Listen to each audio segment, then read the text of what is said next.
သီယိုပီးယားကမီးတောင်တစ်ခုပေါက်ကွဲတာကနေအိန္ဒိယဘောဘယ်လိုတက်ရောက်မှုတွေရှိနေလဲဆိုတာကိုအမြန်လေးကြည့်လိုက်ကြရအောင်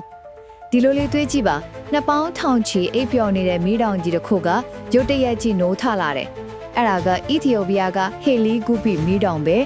အခုဆိုအဲ့ဒီကထွက်လာတဲ့မီးတောင်ပြားတွေကမိုင်းထောင်ချီဝဲတဲ့အိန္ဒိယနိုင်ငံရဲ့လေကြောင်းခရီးစဉ်တွေကိုအကြီးကျယ်ဒုက္ခပေးနေရပေါ့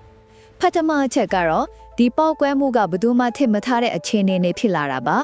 2000ချီငိမ့်သက်နေတဲ့မီးတောင်ကနေပြားတွေကပေထောင်ချီမျက်နှာထိတက်သွားပြီးပင်လယ်နီအိုမန်နဲ့ရီမြုံကိုဖျက်ပြီးအိန္ဒိယမြောက်ပိုင်းထိရောက်လာတာလေ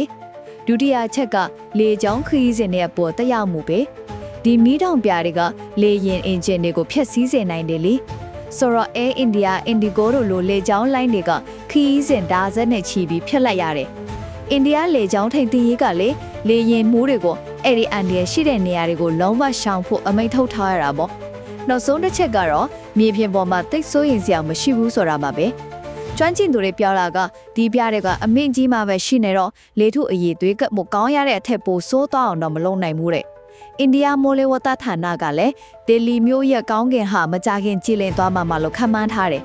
ခြုံဖြောရရင်တော့အီသီယိုပီးယားကမြောက်လင်းပဲမီးတောင်ပေါက်ကွဲလိုက်တာကြောင့်အိန္ဒိယမှာလေယာဉ်တွေတော့မပြန်နိုင်ချစ်ပေမဲ့မြို့တော်ဒေလီရဲ့မြေပြင်ပေါ်မှာတော့တရားမှုကအကန့်အသတ်နဲ့ပဲရှိနိုင်ပါတယ်